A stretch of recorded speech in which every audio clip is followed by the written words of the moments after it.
जी good evening everyone. सो हम लोग last class में क्या कर रहे थे?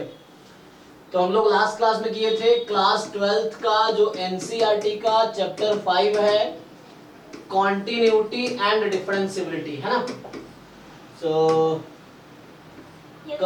कंटिन्यूटी एंड डिफरेंशियबिलिटी, तो थोड़ा लंबा क्लास था ना, 1.5 घंटे हम लगातार में पढ़ा रहा था। तो उसमें जल्दी हमने यही डिस्कस किया, कंटिन्यूटी का क्या मीनिंग है, डिफरेंशियबिलिटी का क्या मीनिंग है, कुछ एग्जांपल्स भी डिस्कस किए थे। फिर एनसीईआरटी में जो जो लिखी थी एक बार उसको बस समझ रहे थे। तो आई होप आप लोग ट्राई करके आए होंगे। अगर कुछ किसी को क्वेरी है, डाउट है, क्लियर करना है तो मेरे ग्रामेटिकल डाउट। जी बताइए बताइए, उसको डिस्कस करते हैं। तो अभी है ना क्लास 11th में था, तो ये चैप्टर जो है कंटिन्यूएशन में है उस क्वेश्चन का, सॉरी उस चैप्टर का जो क्लास 11th में चैप्टर 13 था, लिमिट्स एंड डेरिवेटिव, उसी का अगला वर्जन है ये नेक्स्ट। तो ये कंटिन्यूअस में है, तो इसको कंप्लीट कर डायरेक्ट आप ये पढ़ सकते हो, जहां ये खत्म होता है वहां से ये स्टार्ट होता है। So continuity and limits and derivative वहां नाम था, और इसी कंटिन्यूअस में ये दोनों है। तो जिनको इससे रिलेटेड डाउट है, लिमिट्स, डेरिवेटिव्स, डिफरेंशियबिलिटी, कंटिन्यूटी या डिफरेंशिएशन, तो हम लोग वह डिस्कस कर सकते हैं जी।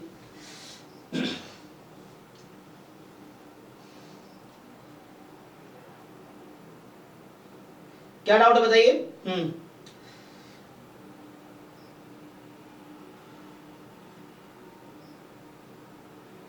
किनको डाउट था? शशांक आपको डाउट है? क्या डाउट है? सर मैंने ग्रुप पे भेज दी सर। एक मिनट, हाँ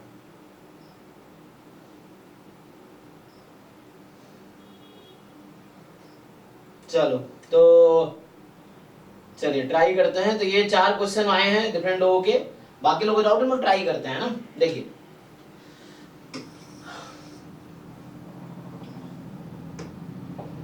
जो पहला क्वेश्चन है, जो कि इसमें 7th नंबर है जो इन्होंने भेजा है, तो क्वेश्चन इज fx आपको दे रखा है, ठीक है। So the fx is 1 minus x, ठीक है। सो 1 माइनस x और ब्रैकेट में है 1 plus mod 1 minus x whole upon 1 minus x का मॉड, एंड इनटू में है cos 1 अपॉन 1 माइनस x, ठीक। अब ये कब है ये? This is the function when x is not equal to 1। ये क्वेश्चन में लिखा हुआ है कि x is not equal to 1। तो पूछ क्या रहा है आपसे कि बताओ limit x tends to 1 plus क्या होगी और limit x tends to 1 minus क्या होगी। मतलब सिंपली ये पूछना चाह रहा है कि इस फंक्शन की लिमिट, चूंकि डोमेन में 1 तो है नहीं, तो बस ये जानना चाह रहा है आपसे कि 1 की राइट हैंड लिमिट पे फंक्शन की वैल्यू क्या आएगी, 1 की लेफ्ट हैंड लिमिट पे फंक्शन की वैल्यू क्या आएगी, ये बस देखना चाह रहा है। तो देखिए सबसे पहले अगर आपको मैं समझाऊं ये मॉड को खोलना, तो ये जो मॉड यहाँ क्या लिखा है इन्होंने, 1 माइनस एक्स। सो मॉड 1 माइनस एक्स है। पहली बात तो आपको क्लियर होगा, पहले से सब लोग जानते होंगे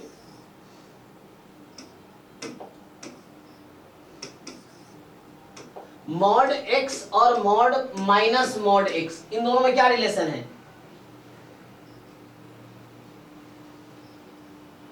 मॉड एक्स और मॉड माइनस एक्स में क्या रिलेशन है? दोनों इक्वल होंगे या डिफरेंट होंगे? एक ज्यादा होगा दूसरे से, या क्या डिफरेंस है? एक दूसरे का नेगेटिव होगा,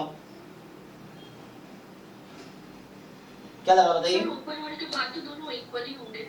ये ना नहीं, जस्ट इसको भूल जाते हैं, बस ये देखते हैं ना। तो ये दोनों इक्वल ही है, ठीक है ना। इक्वल होने के बाद इक्वल ही होंगे, है ना, मतलब एटलीस्ट सॉल्व करेंगे तो आंसर सेम ही आएगा। यस। सो उसी तरीके से जो 1 माइनस एक्स मॉड है और x माइनस 1 है वो सेम ही आएगा। तो अब जैसे अपना मन है वैसे ओपन कर लो आप, ये चीज है।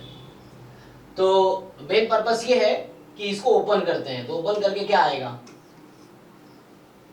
तो इतना ज्ञान ना देके मैं डायरेक्ट पॉइंट पे आ जाता हूँ, है ना। पॉइंट ये है कि ये जो मॉड 1 माइनस एक्स है, देखो आपको पता है कि मॉड मुझे हटाना पड़ेगा जब राइट हैंड लिमिट लेंगे, लेफ्ट हैंड लिमिट लेंगे। तो मैं बस ये पूछना चाह रहा हूँ कि क्या होगा इसकी,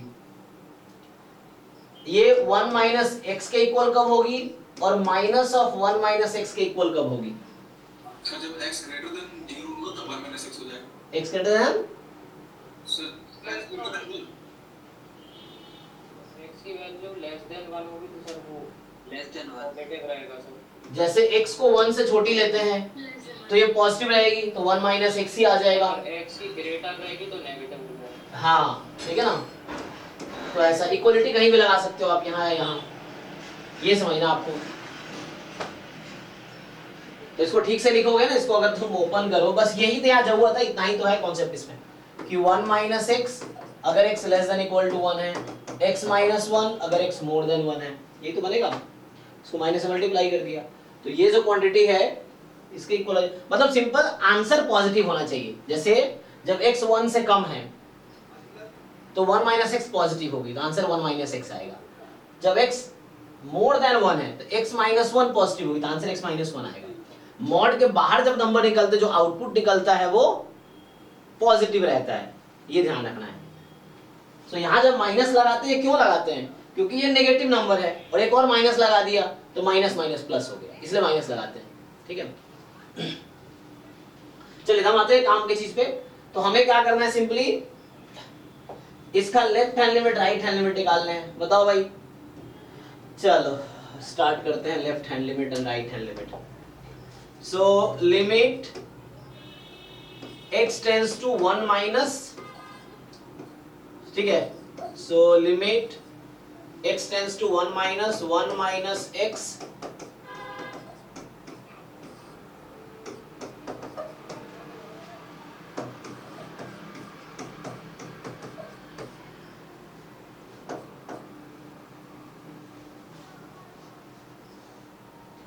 तो सबसे पहले मॉड को खोलना है। ठीक, सबसे पहले मॉड को ओपन करते हैं। तो x टेंड्स टू 1 माइनस है, इसका क्या मतलब हुआ कि x की वैल्यू 1 से कम है और x की वैल्यू जो 1 से कम है तो x जब लेस देन 1 है तो क्या हो रहा है, तो ये 1 माइनस x ही हो जाएगी। तो मॉड हट के पहले सिंपलीफाई कर लो, मॉड को हटा लो। तो मॉड को हटाओगे तो 1 माइनस x ब्रैकेट में, और ये जो मॉड 1 माइनस x है 1 माइनस x क्योंकि x की वैल्यू 1 से कम है तो x minus 1 minus x positive ही रहेगा। तो ये जस्ट 1 प्लस 1 माइनस x हो जाएगा, अपॉन में यहाँ भी 1 माइनस x हो जाएगा और यहाँ cos 1 अपॉन 1 माइनस x हो जाएगा। ठीक है, चलिए अब थोड़ा सिंपलीफाई कर लो न्यूमरेटर को। तो यहाँ से आएगा equal to limit x tends to 1 minus, इसको खोलो जरा, तो 1 plus 1 2 minus x, so 1 minus x मतलब ये 2, चलो एक साथ लिख देता हूं मैं। तो 1 ये 1 प्लस 1 2 हो जाएगा, x से मल्टीप्लाई करेंगे तो माइनस 2x और minus minus plus x square upon 1 minus x into cos of 1 upon 1 minus x। So limit x tends to 1 minus, अब न्यूमरेटर है x square minus 2x plus 1, तो perfect square में क्या लिख सकता हूं न्यूमरेटर को? x - 1 है और हाँ, x माइनस 1 होल स्क्वायर और 1 minus x whole square, same चीज, क्योंकि a माइनस b का whole square and b minus a का होल स्क्वायर सेम रहता है, सेम एज मॉड। तो अभी कैंसिल कराना है तो मैं इसको 1 माइनस x का होल स्क्वायर लिख देता हूं, तो भी कोई प्रॉब्लम थोड़ी है। अब देखो भाई, limit x tends to 1 minus, अब x तो 1 से छोटी है, 1 माइनस मतलब क्या, x की वैल्यू 1 से कम है, तो जब x की वैल्यू 1 से कम है तो कैंसिल कर दो, तो एक कैंसिल हो गया, तो फाइनली बचा अब 1 minus x into cos 1 upon 1 minus x। अब x टेंड्स टू 1 है, अप्रॉक्स x 1 के बहुत क्लोज है भाई लेफ्ट साइड, तो 1 माइनस x की वैल्यू क्या होगी, 0 से अप्रॉक्स 0 के क्लोज आएगी ये, और ये cos एक बाउंडेड नंबर है। तो यहाँ सिंपल स्टोरी ये होता है, यहाँ पे मैं सैंडविच थ्योरम लगा सकता हूँ, स्क्यूज थ्योरम। तो सिंपल लॉजिक ये, एक बाउंडेड नंबर है, इसकी वैल्यू -1 1 के बीच कुछ भी हो सकती है, कुछ भी रहे, हमें कोई दिक्कत नहीं क्योंकि बाहर तो 0 है। 0 इनटू सम बाउंडेड क्वांटिटी 0 आ जाएगा जी, तो फाइनली ये 0 आंसर दे देगा। तो ये हमारा लेफ्ट हैंड लिमिट आ गया है ना। इसको कोई जानना है 0 कैसे आता है, तो सैंडविच थ्योरम लगा सकते हो कि cos की वैल्यू -1 और 1 के बीच होती है, फिर x ये मल्टीप्लाई कर दो 1 माइनस x दोनों साइड, तो fx gx hx, तो फर्स्ट और लास्ट वाला सेम नंबर पे टेंड करता है तो बीच वाला वही लिमिट देता है, इसलिए आ जाएगा उससे। तो ये आ गया आपका left hand limit 0। Right hand limit पे आते हैं। तो राइट हैंड लिमिट में क्या, हाँ जी नजर आ रहा है, ठीक है। तो डिफरेंस कहाँ आएगा, तो डिफरेंस यहाँ पे आएगा, यहाँ पे आएगा, है ना।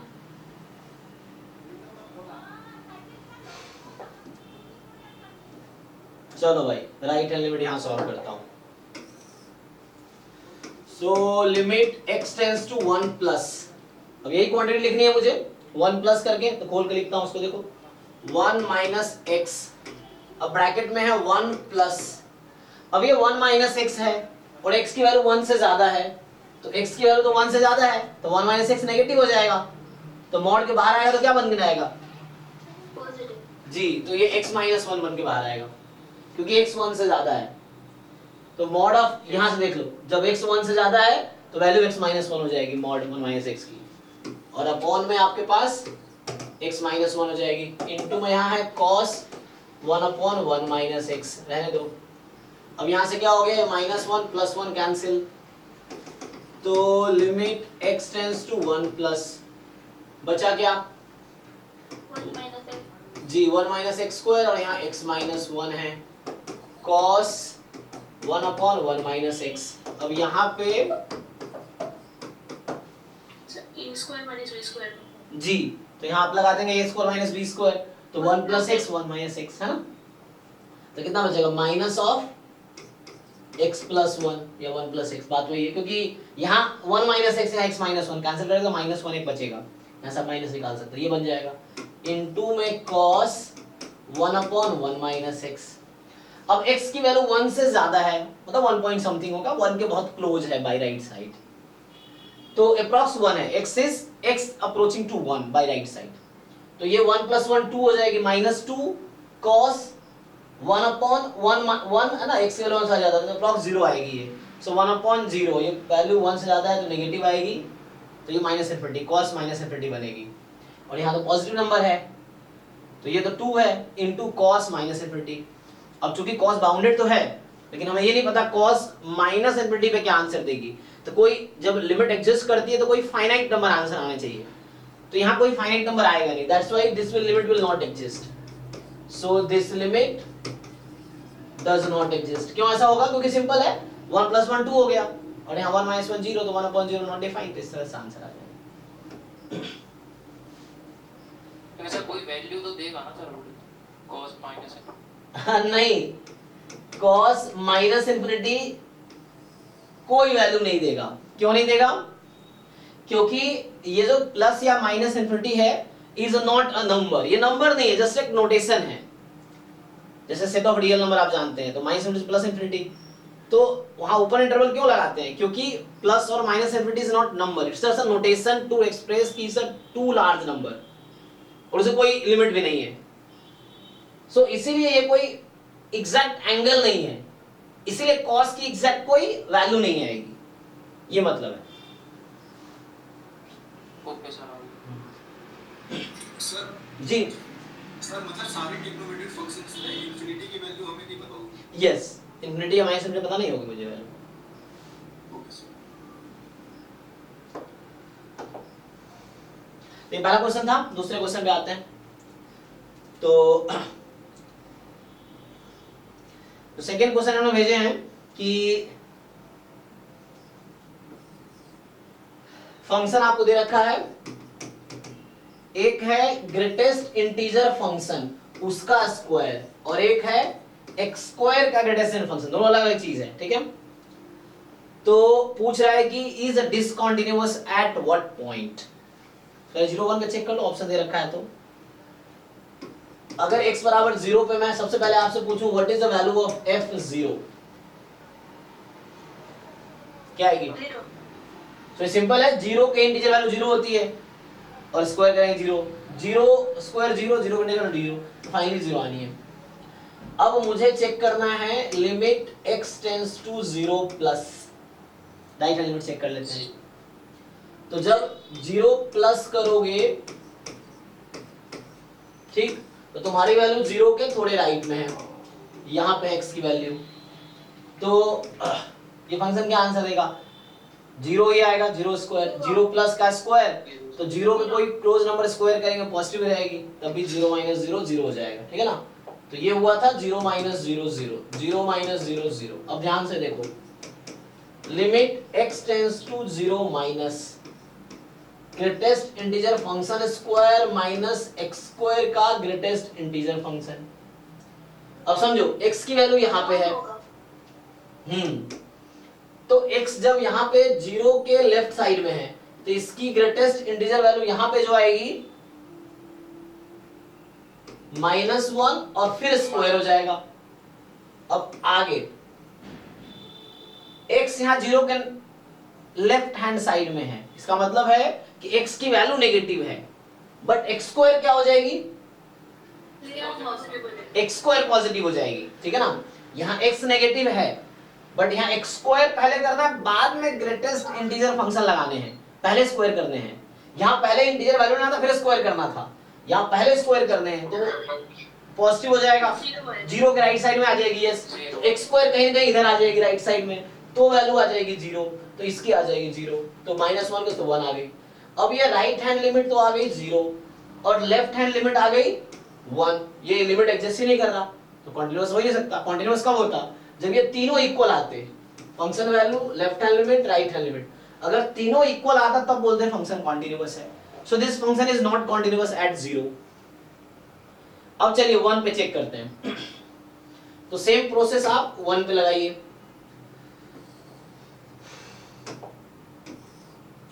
तो अब हम x इज इक्वल टू 1 पे सेम प्रोसेस लगाते हैं, तो बताइए पहले f1 कितना आएगा,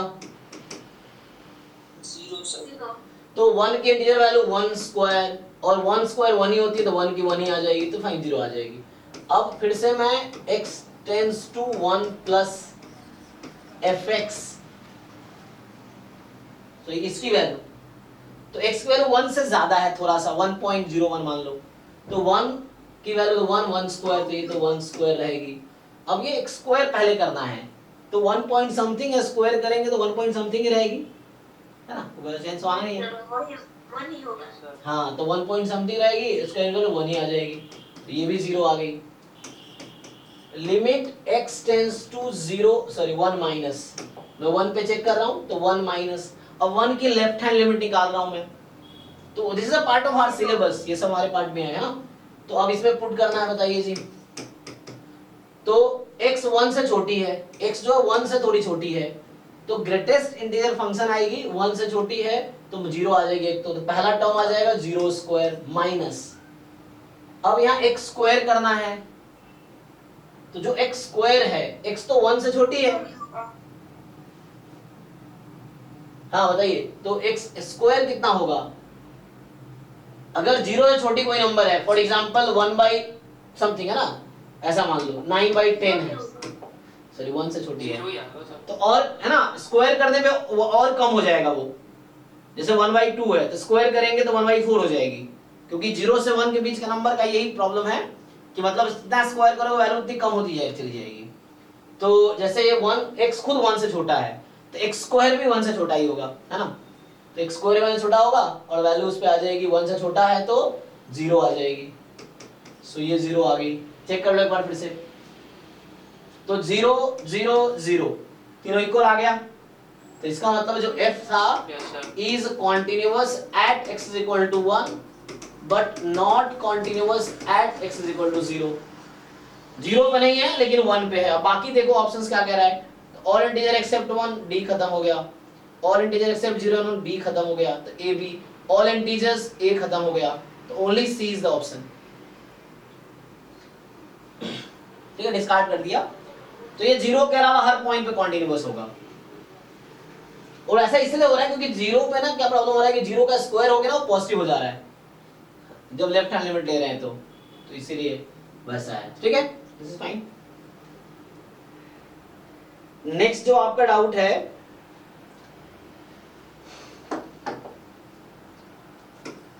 कि तो तीसरा नंबर ग्रुप में आया है, सो ये कह रहा है कि f r से r में एक डिफरेंशिएबल फंक्शन है, सेटिस्फाई कर रहा है। सो पहली इंफॉर्मेशन है f r टू r में एक फंक्शन है, और दूसरी इंफॉर्मेशन है कि f'3 प्लस f'2 दोनों मिलके 0 हो जाएगी, f'3 प्लस f'2 मिलके 0 हो जाएगी। तो बताओ मुझे कि ये लिमिट क्या होगा। देखो इस तरह क्वेश्चंस के ट्रिक्स भी होते हैं, तुम फुल सॉल्यूशन लिखने के बजाय इग्नोरेंस में थोड़ा सा बच सकते हो। जैसे मैं अगर तुमसे पूछूं कि कोई फंक्शन मुझे ऐसा बताओ जिसमें ऐसा हो रहा हो, क्या मुझे कोई ऐसा फंक्शन बता सकते हो जो इसको सेटिस्फाई कर रही हो?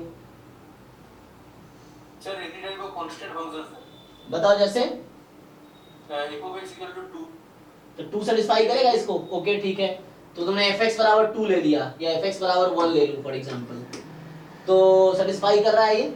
इसने बोला है डिफरेंशिएबल है, सेटिस्फाई कर रहा है, ठीक है। अच्छा अगर उसमें Zero put changes color brackets. तो अभी हाँ 0 हो जाएंगे। Outside भी जरूरत चाहिए। हाँ हाँ 0 plus 0 0 ही हो जाएगा ना? Yes yes yes correct. तो अभी क्वेश्चन में क्या बोल रहा है कि x टेंड्स टू 0 लेने पे क्या होगा, तेरा वैल्यू पुट करो, क्या बन के आता है तुम्हारा आंसर। अगर मैं ये फंक्शन फॉर एग्जांपल fx लूं तो जो पूछा गया उसमें fx को 1 रख के देखो क्या बनेगा। ये 1 की बार इंफिनिटी हो जाएगी, ये तो हो जाएगी ना।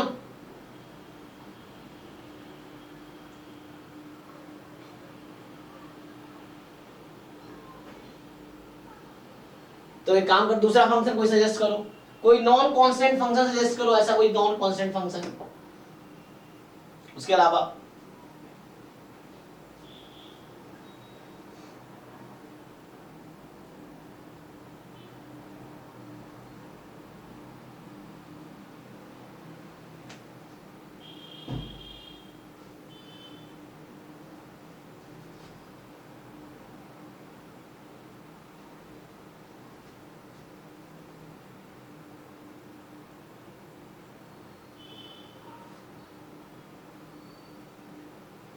नहीं तो प्रॉपर सॉल्यूशन लिखना तो प्रॉपर भी लिख सकते हैं। मैं थोड़ा शॉर्टकट ढूंढ रहा हूँ कि अगर डायरेक्टली कोई फंक्शन ढूंढ ले तो वैसे कर लेंगे, नहीं तो प्रॉपर सॉल्यूशन भी लिख लेंगे, तो भी कोई दिक्कत नहीं है।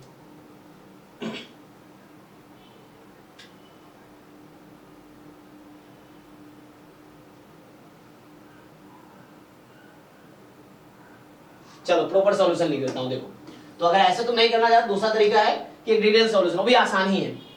कल मैंने एक फॉर्मूला बताया था कि जब मान लो ऐसा है limit x tends to 0 fx की पावर gx है और इसका फॉर्म है 1 की पावर इंफिनिटी, तो इसको मैं क्या लिख सकता हूँ?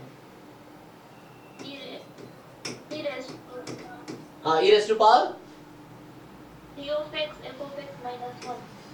हाँ fx minus 1 into gx, ये है। तो यही वाला फॉर्मूला लगा लेंगे, क्योंकि अभी क्या होगा, जो क्वेश्चन आपको दे रखा है ना उसमें x को अगर आप 0 रख दो तो ये वही बन जाएगी 1 की पावर इंफिनिटी फॉर्म की। तो देखिए, so limit x tends to 0, ये फंक्शन है 1 plus f of 3 plus x minus f of 3, 1 plus f of 2 minus x minus f of 2, और इस पूरे की पावर कितना है 1 बाई x। तो अभी इसका फॉर्म है, अगर आप x को 0 रख देंगे f3 minus f3 0, f2 minus f2 0, तो 1 अपॉन 1, 1 की पावर 1 अपॉन 0 इंफिनिटी, 1 की पावर इंफिनिटी फॉर्म का है। तो अब ये वाला फॉर्मूला लगा लेते हैं। तो लिमिट x टेंड्स टू 0, अब क्या करेंगे कि e की पावर, तो मैं exp लिख देता हूं अभी। exp मतलब e की पावर, एक्सपोनेंशियल फंक्शन। अब fx माइनस 1, इसमें 1 घटाइए, सो 1 plus f of 3 plus x minus f3 upon 1 plus f of 2 minus x minus f2 and minus 1, और इनटू में क्या आ जाएगा, ये चलो ब्रैकेट में रखो अभी, इनटू में 1 बाई x, ये है पावर में, e की पावर में पूरा है। चलिए इसको सिंप्लीफाई करते हैं। तो लिमिट x टेंड्स टू 0, चलिए माइनस 1 कर दीजिए, एलसीएम ले लीजिए। तो एलसीएम लेंगे तो 1 1 ऊपर खत्म हो जाएगा ना। तो exp जो न्यूमरेटर का 1 है, क्योंकि ये यहाँ आ जाएगा माइनस में, तो न्यूमरेटर वाला 1 गायब हो जाएगा, है ना। तो बचेगा f of 3 plus x minus f हाँ फिर यहाँ से आ जाएगा माइनस में, f of 2 minus x हाँ minus x तो मुझे ऐसे लिखना पड़ेगा, ये प्लस हो जाएगा, देखो ब्रैकेट में लिखो इसको, हो जाएगा सर। हाँ तो इसको ऐसा लिखो आप, ठीक, ब्रैकेट में लिख रहा हूँ माइनस चलेगा, अपॉन में है 1 प्लस और 2 minus x minus x जी इंटू 1/x। अब एक काम करता हूँ, ये जो 1/x है ना, इसको मैं इसके न्यूमरेटर के अपॉन में कर देता हूँ। तो एक काम करते हैं,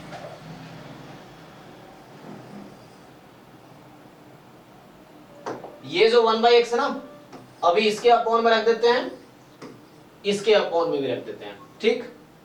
चलिए तो हमने अभी फंक्शन को सिंप्लीफाई कर दिया। अब मुझे बताओ x टेंड्स टू 0 पे ये क्या बनेगी?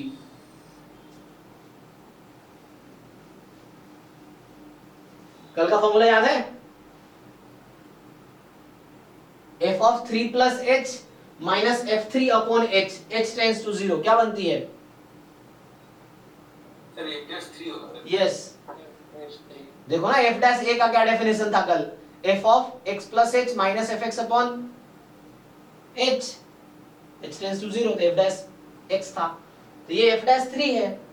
यहां ध्यान से देखो, ये 2 minus x minus f2, तो यहां माइनस x होना चाहिए फॉर्मूला बनने के लिए। मैं एक बार और आप लोगों को याद दिलाता हूं, देखो जो f डैश x है इसको मैं लिख सकता हूं limit h tends to 0 f of x plus h minus fx upon h। इसी को मैं ऐसा भी लिख सकता हूं f of x minus h minus fx upon minus h। ध्यान रखना यहाँ माइनस है तो माइनस h आएगा, यहाँ प्लस h है तो प्लस, इसका डिफरेंस है fx plus h minus fx, x minus h minus x। तो ये मैं यूज करना चाह रहा हूं अभी, ठीक है, देखो ध्यान से। So you can use this one और you can use this one also, same चीज है। सो यहां जैसे 2 minus x minus f2 upon x है, तो 2 minus x minus 2 क्या होना चाहिए? Minus x। तो मैं काम कर सकता हूं, इस माइनस को यहां बुला लो तो बीच में प्लस कर दो, ठीक।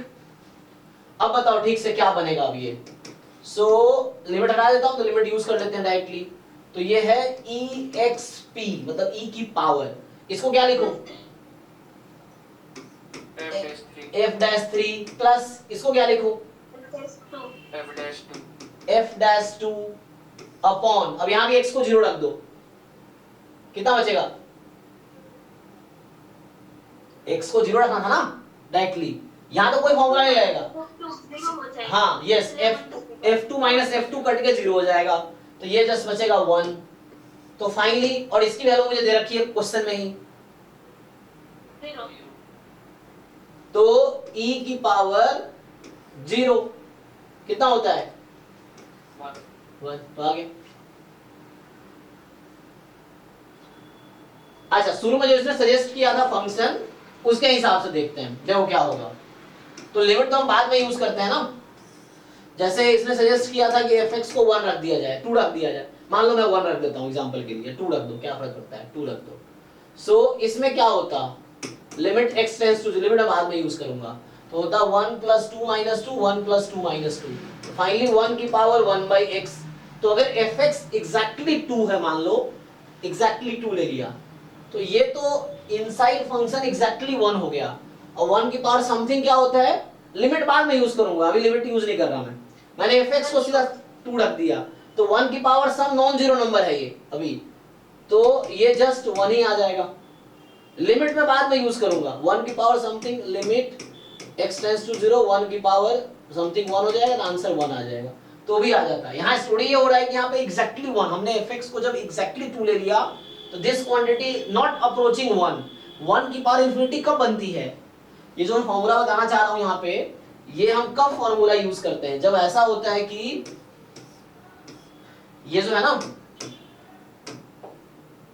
fx की लिमिट 1 हो रही हो और gx की लिमिट इंफिनिटी हो रही हो, तब जाके ये फॉर्मूला यूज करते हैं, है ना।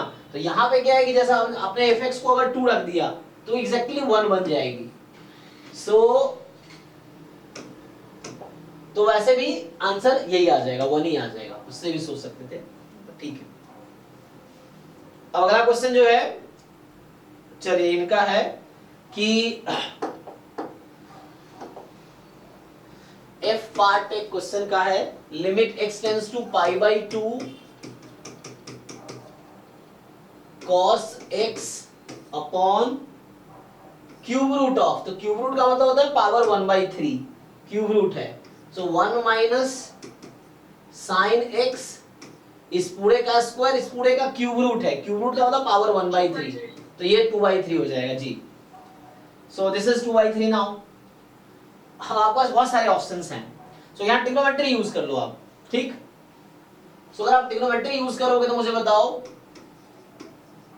Limit x tends to pi by 2, अभी ये 0/0 फॉर्म है, so if you want you can also use L orbital rule, but छोड़ो एल ऑर्बिटल को, क्योंकि एल ऑर्बिटल से कॉम्प्लिकेट होगा। हाँ, यहाँ से बहुत सारे टेक्निक्स हैं, तुम्हें पता है, देखो there are lot of techniques, इसलिए मैं कहता हूँ तुम जब क्वेश्चन अपने तरीके से सॉल्व करोगे ना, तो यहाँ मुझे बहुत सारे तरीके समझ आ रहे हैं, मैं किसी एक ही तरीके से सॉल्व करूंगा। ये जैसे मैं अभी x tends to pi by 2 है, तो कई बार आसान रहता है लिमिट को 0 पे ले आओ, तो एक काम कर सकते हैं हम कि x को मान लेते हैं पाई बाई 2 माइनस h अपनी मर्जी से। अब बताओ, जब x अप्रोच कर रही है पाई बाई 2 को, तो उस वाले केस में h किसको अप्रोच करेगी? 0 को, है ना। तो मैं इस क्वेश्चन को रीडिफाइन कर सकता हूं h के टर्म में, कि मैं x को रखूंगा पाई बाई 2 माइनस h, क्योंकि x पाई बाई 2 को अप्रोच कर रही है तो h 0 को अप्रोच करेगी, है ना। और यहां से क्या हो जाएगा मेरा x, तो cos pi by 2 minus h, तो ये sin h, 1 minus cos, sorry sin pi by 2 minus h, sin h, sorry cos h, so 1 minus cos h की पावर 2/3, ठीक, पावर में है ये। अब बताओ, sin 2 थीटा का फॉर्मूला आप सब जानते हैं, उस पर फिट करो sin h को, sin, हाँ, 2 sin h/2 into cos h/2, yes, so उससे फिट कर लो, सो ये हो गया। अभी limit h tends to 0 2 sin h/2 cos h/2 upon 1 minus cos h 2 sin square h/2, इस पूरे की पावर 2/3, और इसको सिंप्लीफाई करते हैं, लिमिट h टेंड्स टू 0। अब देखो ध्यान से, इसको जरा ब्रेक करो, तो ब्रेक करो, ऊपर है 2 sin h/2 cos h/2 upon 2 की पावर 2/3, रहने दीजिए, sin की पावर क्या बचेगी? 4/3, नहीं 2 भी तो है ना, पावर पावर मल्टीप्लाई हो जाएगा ना, 4/, हाँ, जैसे sin स्क्वायर है और उसको पावर 2/3 है, तो 4/3 को क्या कर सकता हूं अलग करके, sin h/2 और sin की पावर 4/3 को क्या लिख सकता हूं, 1 + 1/3,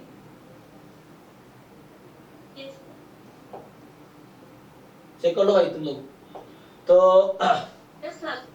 तो sin की पावर यहां हो जाएगा sin h/2 और इस पूरे की पावर हो जाएगी 1/3, क्योंकि ब्रेक करोगे तो 1 + 1/3 4/3 जो कि वहां है। अब समझो, ये sin h/2 और ये h/2 कट गया, so limit h tends to 0, है ना, 0/0 फॉर्म अभी आ रहा था ना, इसी वजह से आ रहा था 0/0। अब क्या बचा आपके पास, सी केयरफुल्ली, तो यहां है 2 cos h/2 अपॉन में यहां है 2 की पावर 2/3 और sin h/2 की पावर 1/3, चेक कर लो भाई। अब h को 0 रख दो, cos 0 कितना होता है 1, sin 0 कितना होता है 0, इसका आंसर क्या आ गया इस क्वेश्चन में, 1/0 फॉर्म में आ गया। जी कोई बात नहीं, तो 1/0 इज द आंसर, तो 2 अपॉन ये 0 हो जाएगा, 1/0 infinity, so infinity is the answer, but ये लिमिट डज नॉट एग्जिस्ट हो जाएगी, so does not exist is the answer. हाँ, इंग्लिश कैपिटल में भी आ रखा था, तो मुझे लगा था गलत है। नहीं सही है, इंफिनिटी आंसर हो सकता है, मतलब डज नॉट एग्जिस्ट आंसर हो सकता है, आंसर क्या पॉसिबल नहीं है? 0/0, इन्फिनिटी अपॉन इन्फिनिटी, 1 की power infinity, infinity minus infinity, 0 into infinity, ये जो इंडिटरमिनेट फॉर्म्स है वो एक्सेप्टेबल आंसर नहीं है. Does not exist is answer. So यहाँ डज नॉट एग्जिस्ट क्यों हो रहा है? क्योंकि तुम दो पार्ट में कर सकते हो इसको, उसमें मतलब इन्फिनिटी आ जाएगी, तो इन्फिनिटी इज कोई फाइनाइट नंबर आएगा तभी बोलेंगे लिमिट एग्जिस्ट कर रही है. अगर फाइनाइट नंबर नहीं आया तो does not exist. It's fine. तो यहाँ तो 1 बन रहा है ना, तो numerator is 1/0, not 1/0 infinity. Answer हो गया. तो infinity is not a finite number, that's why does not exist. But इधर तुम देखो यहाँ फायदा क्या होता है कैंसिल होने से. ये जो 0/0 बन रहा था ना, इससे पहले तुम पुट करते 0/0 बनता. So this is indeterminate form, so you can not put h is equal to 0. But ये कैंसिल होने से क्या फायदा हुआ कि अब ये इंडिटरमिनेट फॉर्म में नहीं है. This is not in indeterminate form. जो 7 फॉर्म होते हैं उनमें से एक भी नहीं बनेगा ये. That's why this is answer. क्योंकि ऊपर 1 है, न्यूमरेटर इज 1. और भी तरीके हो सकते हैं इसके करने के. नेक्स्ट देखो, नेक्स्ट जो डाउट है खत्म हो गया. हाँ जी अनिका, आपका डाउट हो गया खत्म? कुछ नहीं सॉल्व हो गया? सर हो गया था. ओके ठीक है.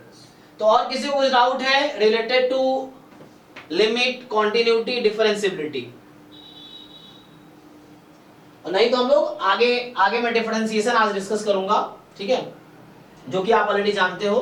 लेकिन एक बार फिर हम रिवीजन कर रहे हैं, तो रिवीजन वही कर रहे हैं जो आप ऑलरेडी जानते हो, जो हम पूरा रिवीजन कर रहे हैं. क्योंकि बस एक बार रिवीजन आपको करना है सो दैट बेसिक कॉन्सेप्ट याद आ जाए, तो आगे इसको यूज कर सके. ठीक है. तो मैं क्लास 12th वाला बुक से एक बार डिफरेंशिएशन बताता हूँ. एनसीईआरटी में क्या क्या पढ़ाया है वो देख लेते हैं. और तो हमने अभी तक लिमिट, कॉन्टिन्यूटी, डिफरेंशिएबिलिटी कुछ क्लास में डिस्कस किया है. और आगे अभी इसका मैं डिफरेंशिएशन पार्ट देखता हूँ क्या क्या है उसमें.